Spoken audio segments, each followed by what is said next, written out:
गांव में पली बढ़ी रीना की शादी शहर में रहने वाले सुमित से हो जाती है। रीना अपने पति सुमित और सास सरला के साथ खुशी खुशी रहती है। गरीबी में पली बढ़ी रीना एक जुगाड़ू लड़की थी और हर काम में उसके जुगाड़ लगाने से उसकी सास बड़ी परेशान थी।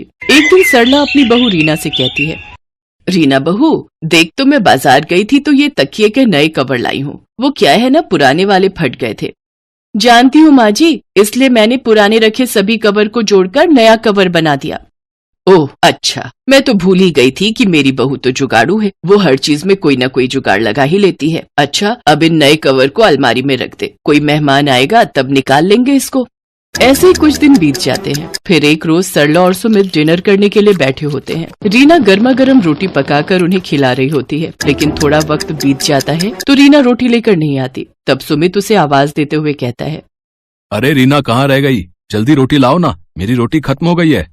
उधर रसोई में रोटी पका रही रीना सोचती है, हे भगवान, इस गैस सिलेंडर को भी अभी खत्म होना था। उधर माँ जी और सुमित जी रोटी का वेट कर रहे हैं। अब यूं आधे पेट उन्हें उठाना सही नहीं रहेगा। सोच रीना सोच, अपना ही कोई जुगाड़ सोच फिर से। इतना कहकर रीना छत पर रखी कुछ लकड़ियां ले आती है। फिर 4 ईंटों का चूल्हा बनाकर उसमें रोटी सेकती है और फिर गर्मा गर्म रोटी पकाकर सबको खाने को देती है। फिर अगले दिन सुबह सरला अपनी बहू की मदद के लिए रसोई घर में जाती है तो देखती है कि उसकी बहू बर्तन राख से धो रही होती है। अरे बहू, ये क्या कर रही है? तू राख से बर्तन धो रही है? हाँ माँ जी, अभी देखिएगा सारे बर्तन कैसे चमक जाएंगे। अरे हमारे गांव में तो साबुन कहाँ होता था, हम तो राख से ही बर्तन धोते थे। बर्तन में भी चमक आ जाती है, साथ ही साबुन के पैसे भी बच जाते हैं। हाँ हाँ, वो सब तो ठीक है, पर एक बात बता, तू ये राख लाई कहाँ से? अब क्या बताऊं मैं आपको, कल रात को जब आप डिनर कर रहे थे तो सिलेंडर खत्म हो गया था और खाने के बीच से आपको उठाना मुझे सही नहीं लगा। इसीलिए मैं छत पर रखी लकड़ियां ले आई और 4 ईंट से चूल्हा बनाकर आप लोगों के लिए रोटियां सेक दी। हे भगवान बहू, तुझे पता भी है लकड़ियां कितनी महंगी हैं। वो लकड़ियां तो मैंने लोहरी पर जलाने के लिए रखी थी और तूने उनसे चूल्हा ही जला दिया। अरे माँ जी, खाना खाओगी तभी तो लोहड़ी देख पाओगी ना। अरे मेरी जुगाड़ू बहू, घर पर एक और सिलेंडर भरा हुआ रखा था, तू उसे लगा लेती ना। माँ जी आप तो जानती ही हैं, मुझे सिलेंडर लगाना नहीं आता और खाने के बीच आप लोगों को उठाना जरूरी नहीं समझा। हाँ, कह तो तू बिल्कुल सही रही है। मैं तो भूल ही गई थी कि मेरी बहू को तो सिर्फ जुगाड़ लगाना आता है, दिमाग चलाना तो उसे आता नहीं। ये कहकर सरला वहाँ से चली जाती है। फिर एक दिन सुमित को ऑफिस जाने के लिए देर हो रही होती है तो वो जल्दी में नाश्ता करता है कि तभी पास में रखा पानी का गिलास उसके फोन पर गिर जाता है। ओह नो, ये क्या हो गया? क्या हुआ सुमित जी? मेरे फोन में पानी चला गया है और अब ये 1 हफ्ते के लिए बंद हो जाएगा। मेरी तो इम्पोर्टेंट मीटिंग्स थी, साथ ही मुझे अपने क्लाइंट्स को कॉल भी करना था। कुछ समझ में नहीं आ रहा है कि क्या करूं। आप चिंता मत कीजिए, मैं आपका फोन 1 दिन में ठीक कर दूंगी, तब तक आप मेरा फोन इस्तेमाल कर लीजिए। क्यों, तुम क्या 1 दिन में कोई जादू करने वाली हो क्या? अच्छा मुझे देर हो रही है, तुम जल्दी अपना फोन दो, मैं उसमें अपनी सिम लगा लेता हूँ। सुमित के ऑफिस जाते ही रीना उसके फोन को आटे के कनस्तर में डाल देती है। अगले दिन रीना सुमित को उसका फोन देती है तो वो जैसे ही फोन ऑन करता है तो वो पहले की तरह ही काम करना शुरू कर देता है। अरे वाह रीना, अब तुमने कौन सा जुगाड़ लगाया इसे ठीक करने में? जी आपके फोन में थोड़ा पानी चला गया था, इसलिए मैंने इसे सुखा दिया आटे के कनस्तर में डालकर। इसी तरह से रीना हमेशा किसी न किसी तरह अपना जुगाड़ लगा ही देती थी और अपने घर वालों की मदद किया करती थी। ऐसे ही कई महीने बीत जाते। फिर एक दिन सरला मच्छरों को भगाने के लिए कछुआ छाप का धुआं सारे घर में कर देती है, जिससे कि सुमित का गला बंद हो जाता है और वो कुछ बोल नहीं पाता। सुमित जी आज संडे है, बताइए तो आज आपके लिए खाने में क्या बनाऊं? सुमित कोई जवाब नहीं देता। कब से पूछ रही हूँ, आप कुछ बोलते क्यों नहीं? इसके बाद सुमित उसे एक पेपर पर लिख कर देता है कि घर में माँ ने कछुआ छाप जलाई थी, मुझे उससे बहुत एलर्जी है, जिस वजह से मेरी आवाज बंद हो गई है और अब इसे खुलने में 3-4 दिन लग जाएंगे। क्या 3-4 दिन? आप देखिए मैं आपका गला 1 दिन के अंदर ही कैसे ठीक कर देती हूँ। मैं अभी आपके लिए काढ़ा बना कर लाती हूँ, उसे आप दिन में 2 से 3 बार पियेंगे ना तो जल्दी से ठीक हो जाएंगे। ये कहकर रीना किचन में काढ़ा बनाने चली जाती है। दूसरी तरफ सरला को याद आ जाता है कि उसके बेटे को तो इस धुएं से एलर्जी है। हे राम, आज मेरे बेटे को मेरी भूल की वजह से काढ़ा पीना पड़ेगा। वो किचन में जाती है और रीना से कहती है, अरे बहू ये तू क्या कर रही है? सुमित को जब तक डॉक्टर की दवाई दिलवा कर नहीं लाएंगे वो ठीक नहीं होगा। तुम्हारा ये काढ़ा किसी काम का नहीं है। माँ जी ये काढ़ा बहुत ही कमाल की चीज है, आप बस मुझे 1 दिन का वक्त दो। अगर 1 दिन में इनकी आवाज वापस नहीं आती तो फिर हम इन्हें डॉक्टर के पास ले जाएंगे। सरला के लाख समझाने के बावजूद भी रीना उसकी एक नहीं सुनती और अपने पति को दिन में 2-3 बार काढ़ा बनाकर पिलाती है। अगली सुबह जब सुमित सोकर उठता है तो उसकी आवाज वापस आ चुकी होती है। अरे वाह, क्या कमाल है रीना तुम्हारे जुगाड़ में। इतनी जल्दी तो मैं डॉक्टर की दवाई से भी ठीक नहीं हो पाता जितनी जल्दी इस काढ़े से हो गया। देखा माँ, तुमने रीना के जुगाड़ का कमाल। हाँ हाँ बेटा, तू सही कह रहा है। तेरी आवाज तो पहले की तरह ही ठीक हो गई। मानना पड़ेगा बहू के जुगाड़ को। ये इस बार भी काम आ ही गया। अब तो मुझे बहू के जुगाड़ पर पूरा भरोसा हो गया है। ये हमें हमेशा सही फल ही देता है। तो मान गए ना आप लोग मेरे जुगाड़ को कि ये कोई नुकसान नहीं देता और हमेशा सही वक्त पर काम आता है। हाँ हाँ मेरी जुगाड़ू बहू। ये कहते ही सभी जोर जोर से हंसने लगते हैं। रमा, मैं तैयार होकर आता हूँ। ड्राइवर को ये बैग दे दो, गाड़ी में रख देगा। आज मेरी बहुत बड़ी मीटिंग है, ये बैग भूल ना जाऊं। संदीप ने बैग बोला था रखने के लिए, पर इसमें तो सामान है, ये निकालकर बाहर रख देती हूँ। संदीप तो मुझे ऐसे ही बेवकूफ कहते हैं। संदीप ऑफिस चला जाता है। शाम को वो गुस्से में ऑफिस से घर आता है और रमा को आवाज लगाता है। रमा, रमा, इधर आओ। मैंने तुमसे कहा था ना कि आज मेरी बहुत जरूरी मीटिंग है। मेरा बैग ड्राइवर को दे दो, वो गाड़ी में रख देगा। तुमने ड्राइवर को खाली बैग दे दिया। मेरी सारी फाइलें कहाँ हैं? आपने बोला था कि बैग गाड़ी में रखवा दो। आपने फाइलें बोला होता तभी तो रखवाती। बेकार में मुझे डांटते रहते हो। बहू आई अम्मा जी, मैं जा रही हूँ, मुझे अम्मा जी बुला रही हैं। अरे इसके साथ रहकर तो मैं भी बेवकूफ बन गया हूं। पता नहीं किस दिन इसे अक्ल आएगी। जी अम्मा जी, आपने बुलाया? बहू मैं मंदिर जा रही हूँ, मेरे आने तक गैस पर करेले रख देना और बीच बीच में चलाती रहना। रमा की सास सुनीता मंदिर चली जाती है और रमा की बेवकूफी शुरू हो जाती है। आज अम्मा जी बहुत खुश होंगी। पहले मैं सारे करेले गैस पर रख देती हूँ। हाँ अब थोड़ी देर हो गई है, अब इन्हें चलाती हूँ, अब फिर रख देती हूँ। वैसे मैंने करेलों को बीच बीच में चला लिया है, अम्मा जी आने ही वाली होंगी। रमा की सास सुनीता मंदिर से वापस आती है और रसोई में जाती है। रमा ये क्या कर रही हो? करेले कहाँ हैं? अम्मा जी ये रहे करेले।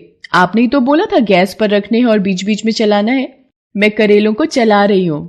हे भगवान रमा बहू, मैंने कहा था करेले गैस पर रख देना, मतलब करेले की सब्जी बना लेना और चला लेना, मतलब सब्जी बनने तक हिलाती रहना। तो ऐसा कहना था ना अम्मा जी। आप मुझे जैसा कहेंगी मैं वैसा ही तो आपकी आज्ञा का पालन करूंगी ना। सुनीता और संदीप एक दूसरे की शक्ल देखने लगते हैं और गुस्से को पी लेते हैं। एक दिन तो रमा की बेवकूफी ने हद पार कर दी। संदीप ये कमरे का क्या हाल बना रखा है? इतनी मिट्टी है टेबल पर। अरे ये लैपटॉप, सारा दिन संदीप इस पर काम करते हैं। कितना गंदा हो रहा है ये, क्यों ना इसको अच्छे से धो दूं। रमा लैपटॉप को सर्फ के पानी में डुबोकर धो देती है और कपड़े सूखने वाली रस्सी पर टांग देती है। तभी संदीप आ जाता है। रमा, अरे रमा ये क्या किया तुमने?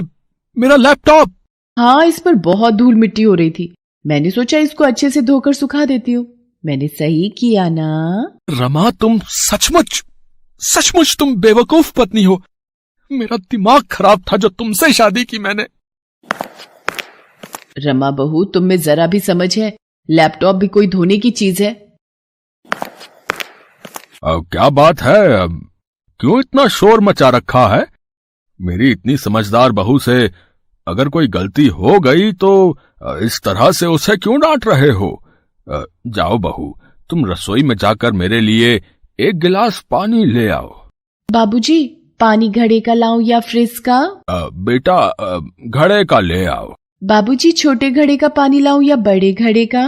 बेटा किसी भी घड़े का ले आओ। अच्छा तो स्टील के घड़े का पानी लाऊं या मिट्टी के घड़े का? अब देते रहो जवाब, मैं तो चली कमरे में सोने। इस बेवकूफ की बातों में कौन उलझे। रहने दो रमा बहू, मैं पानी खुद ही पी लेता हूँ। तुम अपना काम करो। अच्छा हाँ। अच्छा ठीक है बाबूजी, वैसे पता नहीं मुझे सब इतना बेवकूफ क्यों समझते हैं। ऐसे ही डांट दिया मुझे, पर धुलने के बाद ये लैपटॉप कितना सुंदर दिखाई देता है। संदीप और रमा की सास रमा की बेवकूफी से बहुत परेशान रहते थे। एक दिन संदीप और रमा के ससुर जयप्रकाश को किसी जरूरी काम से दूसरे शहर जाना था। अब सुनीता, मुझे और संदीप को जरूरी काम से लखनऊ जाना है।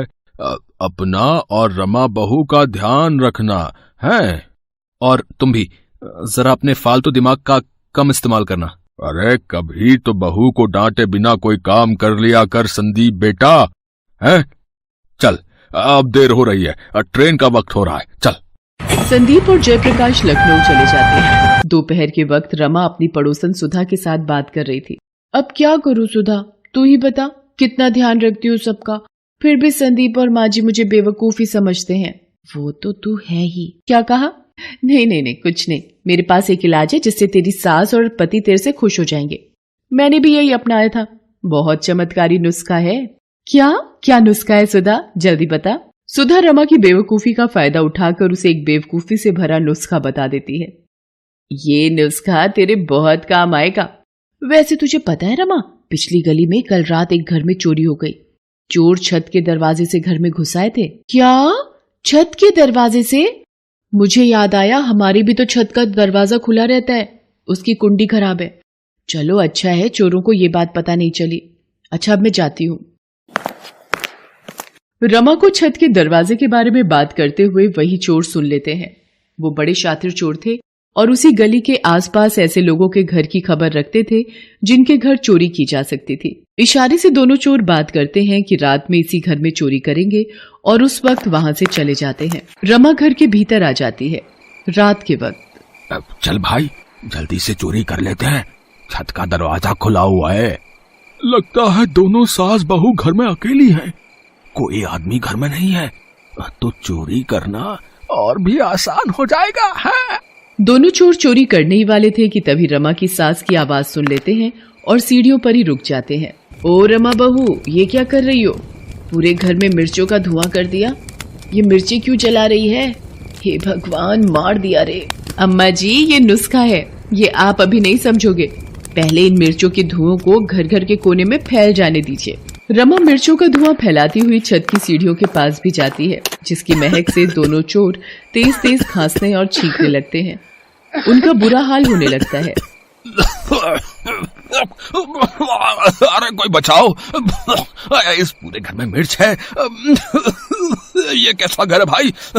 अरे भाग लो यहाँ से यार। ये किसके खांसने की आवाज आ रही है?